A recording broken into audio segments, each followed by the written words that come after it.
not all at once. And the coach was talking that you were talking to the team last night about everything that was going on in South Florida. You guys had new decals on one Florida. Just talk about the last week and what this game do you think means to South Florida? Well, it definitely has been a crazy past few days. I was speaking to the team about how every so often something happens that puts everything into perspective. Obviously, wanting to make sure your family's safe, your friends, your loved ones. Obviously people in South Florida being affected by Hurricane Irma. Football kind of takes a back seat for a while, and we were scrambling there for a minute just to get all our things in order. But once we kind of weathered the storm and got out, for the most part, here, a lot of guys were safe and sound and their families, and just trying to do whatever you can to get back to normal. I know, I've been speaking to people back in South Florida trying to do the same thing, get back to the daily task and have the routine, their normal routine. So for us, football is a part of that normal routine, and we would like to make winning, part of our routine. So today was a step in the right direction. Obviously, I hope everybody back home is got the facilities to watch the game and enjoy it and have maybe just a moment of, free time and pleasure to just watching us bring that W back to South Florida. Kim, how were you guys as a team able to compartmentalize all that stuff that happened back home and coming out here early, all those types of things, losing your home opener? How were you able to put that aside and focus on what you had to do today? Well, the reality is, to be very blunt, nobody cares. I would assume that the Chargers didn't care too much about what we had to deal with the last week. They wanted to prepare to beat us, and they gave us their best shot.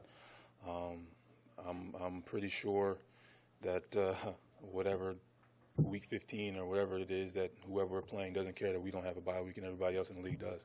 They're not going to care. They're going to give us the best shot to try to beat us. And you have to take your 30 seconds to cry and then shut up and man up and do whatever you have to do your job, because you guys don't care. I don't care. The guys watching the games don't care.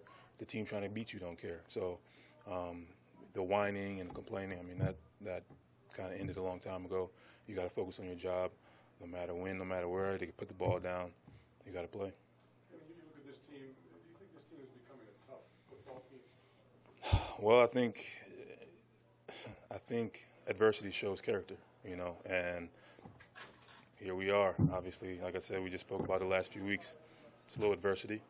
There are opportunities we could have thrown in the towel or cried about this, cried about that, but I don't think that's the way we're built. It's another one of those things that, in spite of, we're still going to try our best to find a way to win. And today was one of those situations. Who cares? Who cares about what happened last week? Is your house damaged? I don't know. Your family's all over the place. We haven't been home in some guys over a week. Don't know what's going on, but we had to play a football game today. And I think that brings the guys together. We're all in the same situation and all focused on that same task of getting the W. And it was a scratch and claw kind of game. But, again, I think that's the way this team is built, and that's what it took to win. Did you find out this morning that you lose one of your players that you expected to be out here playing this game? How did that affect you guys? And did you talk about it, or did you just go about your business? It's going about your business. If I go out there and my shoelace pops, I'm out, somebody else is in. It's that, hey, you get tapped on the shoulder, your number's called, you got to go in. I know you know that from your times of playing, of course. It's no different. It doesn't matter if it's a shoelace, something personal, injuries, whatever it may be, rotation. When the next man up is called, everybody, not only in this room, or in the locker room, we expect that you're going to play to the same level as the guy that you're substituting or replacing or whatever it may be. So it's really a next man up mentality. It wasn't a situation at all. You give the man a look, let's go, and we ride out and do your job. How would you categorize the defensive performance today? To be, again, you know me long enough to know that it's hard to please me. I'm always a guy who expects more. My expectations are probably higher than anybody, in this building. So I know we got a lot of things to work on, but the ultimate goal is to go out there and get the W, and we did that. But again, first game, literally we were the last team to play a football game in the entire NFL, especially considering being on the West Coast. So We have things to work on. There are things that we need to do better, of course. But again, to go out there and, in spite of, go out there and do what we need to do to get the W, I'm proud of the guys.